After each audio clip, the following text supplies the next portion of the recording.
siangnya menyenangkan, ya, secerah langit pada siang hari ini di Kota Pekalongan. Ya, semoga aja menyenangkan ya, karena dengan langit yang cerah, panorama yang begitu terang benderang, itu bisa membuat kita menjadi punya mood buster ya, untuk apa sih, untuk membuat kita itu jadi semakin semangat dalam mengerjakan apapun itu, aktivitas Anda terutama ya. Baik, di kesempatan kali ini ya, saya akan berbagi informasi-informasi menarik ya. Nah, ngomongin soal ini nih, pernah nggak sih kebayang bahwa, kenapa sih ya, hari-hari gini nih ya, banyak orang yang saat ini sedang berangan-angan ingin investasi emas. Kenapa sih? Kok bisa itu yang, dilakukan? Ya mungkin karena ini, nilai tukar uang kartal ya, ini agaknya gampang banget nih, valuta asing ini gampang banget melonjak, gampang banget merosot dan lain sebagainya. Nah, emas diyakini sebagai, memiliki nilai tukar yang tetap ya kadarnya, dan ya ini banyak keuntungannya daripada ruginya. Tapi saya tidak sedang ingin membahas soal investasi emas, saya ingin ngajak Anda untuk ke ini nih, ada satu pertanyaan penting untuk Anda. Kenapa sih emas itu begitu lunak dan mudah dibentuk? Ada yang tahu? Why? Kenapa? Iya, emas memang dikenal sebagai logam ya yang paling mudah dibentuk di dunia. Tapi kenapa sih kok bisa seperti itu? Apa sih sebenarnya yang membuat begitu istimewa dibandingkan logam-logam lainnya? Ya, ada sebuah penelitian yang dilakukan oleh seorang ahli kimia namanya Mike Bullivant, yang dia ini berasal dari The Open University di Milton Keynes, Inggris. Dia mengatakan bahwa emas itu adalah unsur paling mudah ditempa yang pernah ditemukan oleh manusia. Bahkan, sebuah studi di University of Leeds pada tahun 1977 juga mencatat bahwa emas ini bisa dipipihkan menjadi lembaran yang lebih tipis daripada panjang gelombang cahaya tampak. Jadi tipis banget ya. Gelombang cahaya aja kita nggak bisa mendeteksi loh tipisnya seberapa ya. Dan memang sebelum kita menyelami alasannya, penting untuk membedakan antara lunak, soft, dan mudah ditempa, malleable ya. Nah, malleabilitas ini adalah kemampuan suatu bahan untuk ditempa menjadi bentuk baru tanpa retak ataupun pecah. Nah, misalnya nih, 1 ons atau 28 gram emas ternyata bisa ditempa menjadi lembaran berukuran sekitar 5 meter persegi. Wow, dijembreng gitu ya.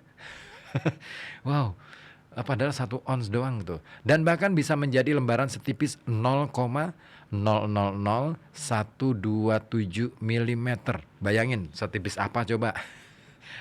Atau sekitar 400 kali lebih tipis dari sehelai rambut manusia. Wow, 400 kali lebih tipis dari sehelai rambut manusia. Ini seperti dijelaskan oleh Jefferson Lab di Virginia, Amerika Serikat. Nah, sementara itu, kata lunak ya bisa diukur dengan beberapa cara. Berdasarkan skala Mohs ya, yang mengukur ketahanan terhadap goresan, logam paling lunak adalah cesium yang bisa dipotong dengan pisau mentega. Bahkan menurut Mark Jones, konsultan kimia dari American Chemical Society, air raksa atau merkuri yang berbentuk cair pada suhu kamar itu bisa menjadi atau bisa jadi logam paling lunak karena sangat mudah berubah bentuk. Nah, itu yang namanya lunak dengan apa tadi, mudah ditempa ya, malleable, beda banget ya. Jadi bisa dipahami ya sekarang ya bahwa malleable dengan soft itu beda. Kalau lunak itu dia bisa berubah bentuk, dan kalau malleable atau mudah ditempa itu berarti dia tetap menjadi emas, tetapi dia bisa dibentuk dengan, bahkan dipipihkan sangat tipis tanpa merusak, atau tanpa ada yang patah ataupun yang rusak. Nah, lalu pertanyaannya apa sih yang membuat emas itu sangat mudah ditempa? Nah, ini dia. Dror Fixlor, pakar elektrooptik sekaligus direktur Berlin Institute ya of Nanotechnology and Advanced Materials di Israel, mengatakan bahwa ada 2 faktor utama kenapa emas itu mudah ditempa, yaitu struktur atom emas dan cara atom-atomnya yang saling terikat. Nah, emas memiliki struktur kristal yang disebut face-centered cubic atau FCC, dan dalam struktur ini setiap atom emas dikelilingi oleh 12 atom lainnya yang membuat susunan atomnya sangat stabil meskipun mengalami deformasi atau perubahan bentuk ya. Nah, susunan ini memungkinkan atom-atom bergeser tanpa merusak struktur keseluruhan. Jadi bisa dibayangin ya kalau misalkan kita nyusun bata ya, anggap saja seperti itu. Nah, batanya itu nggak retak ataupun nggak pecah ataupun nggak berguguran ya, biarpun dibentuk model apapun bangunannya. Nah, berbeda ya, ini gambaran aja analoginya ya.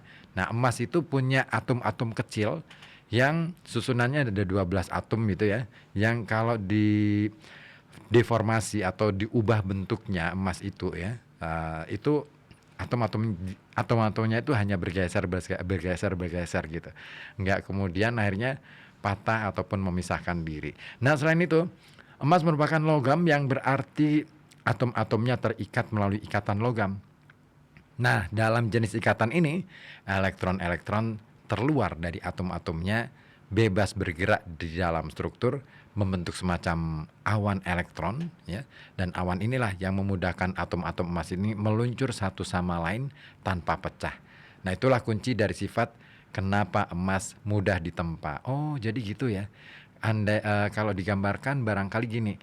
Jadi apa ya? Kalau misalkan ada batu-batu kecil gitu ya, kerikil itu anggap saja sebagai atomnya, maka ada lapisan-lapisan yang membuat bisa menghubungkan antar atom itu, yang atomnya ini nggak pecah tapi dia hanya bisa bergeser. Nah, kayak inilah ya, mungkin campuran antara aspal dengan kerikil. Nah, tidak memecahkan kerikilnya, tapi lapisan ini ya, lapisan kalau tadi awan ya, awan elektron itu anggap saja seperti lapisan dari itu ya, semacam aspalnya itu yang bisa menghubungkan antar atom itu, sehingga mereka hanya bergeser aja biarpun ditempa, dilindas oleh silinder dengan berapapun gitu kan beratnya. Nah, gambarannya seperti itu. Ini analogi ya.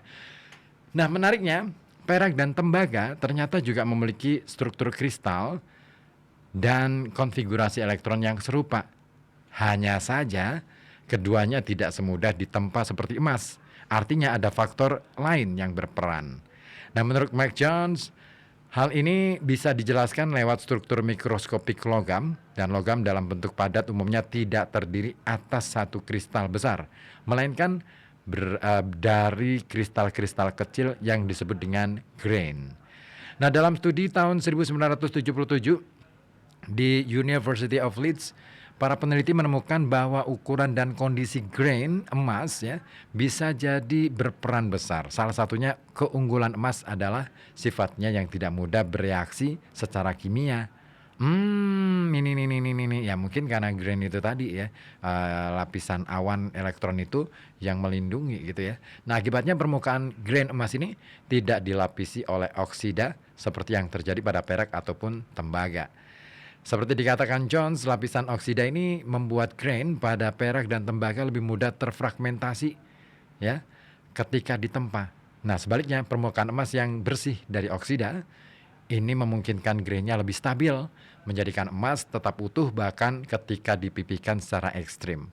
Nah, gabungan dari struktur atom yang ideal, ikatan logam yang fleksibel, dan ketahanan terhadap oksidasi ya, ini menjadikan emas sebagai logam yang tidak tertandingi dalam hal kemudahan pembentukan, dan ini pula yang membuatnya sangat berharga, tidak hanya dari sisi ekonomi tetapi juga teknologi dan seni.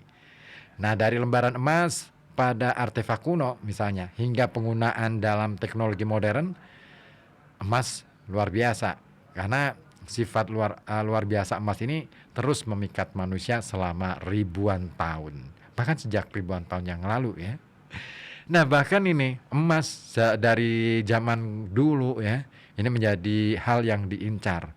Masih ingat pelajaran sejarah dulu, ada misi yang dijalankan oleh bangsa-bangsa Eropa dalam mengemban misi imperialisme dan kolonialisme waktu itu. 3G ya dulu itu ada gold, glory, and golden.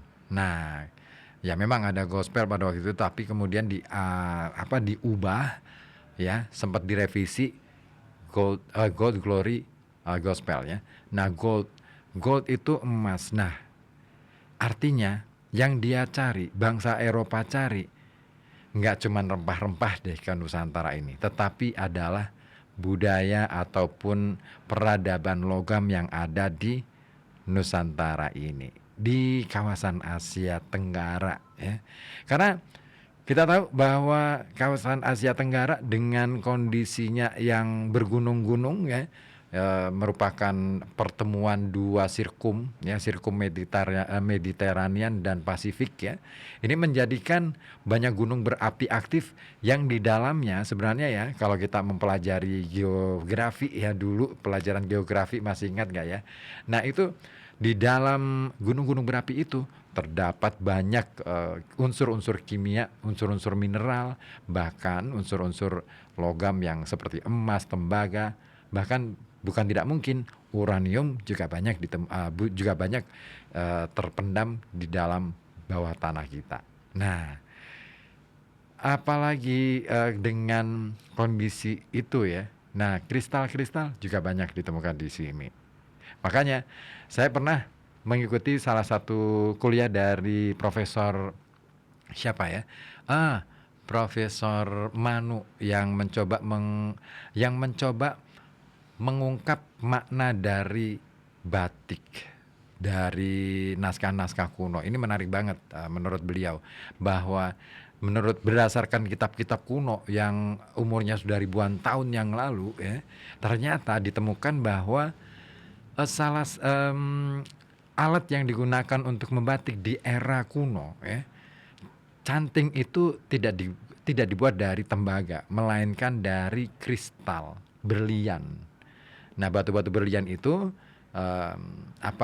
dibentuk lancip gitu, terus kemudian digunakan untuk menorehkan atau menggoreskan lilin malam ya, yang terbuat dari madu. Wah, dahsyat ya. Keren zaman dulu ya, peradaban kita sudah sangat canggih. Dan kenapa sih batik itu muncul sebagai peradaban masa lalu? Karena itu bagian dari cara manusia tempo itu untuk menggambarkan kondisi alam sebagai rasa kesyukuran atau rasa syukur manusia ya, manusia Jawa kuno gitu, terhadap berkah atau anugerah yang diberikan Tuhan kepada manusia, berkah alam ini luar biasa. Makanya dan berdasarkan kosmologisnya ya, batik itu sebenarnya muncul dari tiruan atau sebagai tiruan dari bagaimana awan itu kemudian membentuk citra ya, membentuk citra atau membentuk bentuk-bentuk tertentu, gambar-gambar tertentu gitu ya, pada tanah atau permukaan tanah ya, ketika disinari oleh matahari. Jadi ada yang namanya bayangan-bayangan awan yang kemudian itu menjadikan salah satu inspirasi untuk menghadirkan bagaimana teknik mewarnai kain. Nah, gitu. Ceritanya sih gitu. Itu berdasarkan hasil analisis beliau terhadap naskah-naskah kuno Nusantara. Dan yang menariknya lagi, banyak istilah-istilah yang sebenarnya disampaikan oleh Prof. Manu ya, Prof. Manu Widyo Saputro. Nah, itu dikatakan bahwa banyak bahasa-bahasa yang sebenarnya bukan pinjaman dari bahasa Tamil ataupun bahasa India ya. Bahasa Sanskerta itu justru dari sini kata beliau. Karena apa? Banyak bahasa-bahasa yang sebenarnya awal mula berangkat dari sini, misalkan kata mori nih ya. Kata mori itu berangkat dari sini sebagai kain. Nah, kemudian dipinjamlah bahasa itu karena dipinjamlah bahasa itu ke bahasa-bahasa lain. Seperti di India ada Tamil dan lain sebagainya. Nah, itulah keistimewaan bangsa kita. Nah, kapan kita akan belajar tentang kebudayaan kita? Sangat penting sebenarnya kebudayaan kita untuk dipelajari. Karena apa? Setiap kita membuat peradaban, masa lalu kita ya, bangsa kita ini selalu memperhitungkan hal-hal yang sifatnya kosmologis dan spiritual. Nah, hubungan kosmologi dengan spiritual sangat sangat dekat. Kenapa? Dengan memahami atau mencoba apa ya istilahnya, mengamati kejadian fenomena-fenomena alam, maka sebenarnya manusia pada waktu itu mencoba untuk menadah pengetahuan dari alam semesta yang kemudian di situ diterjemahkan sebagai, oh, ini ada sesuatu yang teratur, sesuatu yang sebenarnya punya kandungan makna di luar itu semua. Makanya di dalam hubungan antara kosmologi dengan spiritual sangat dekat. Itulah ya sepintas mengenai emas. Bisa kemana-mana ya obrolan kita. Nah, ada yang mau gabung? Nanti silakan ya. Bisa lewat telepon 02854244474 ataupun melalui WhatsApp di 08554200912. Saya sapa terlebih dahulu dari Mas Hamtaro di Tirto, Outreach ya. Info cuaca mulai cerah berawan. Oke, nanti ya. Terus Trengginas Anggayo Aji di Batang. Oke deh. Oke, somewhere only we know. Yes. Kini. Oke. Nanti saya carikan ya. Oke, masih dilanjut kebersamaan kita. Tetap di sini di FM 91,2 Radio Kota Batik, News Interaktif Solutif, dan jangan kemana-mana. Pantengin terus FM 91,2 Radio Kota Batik.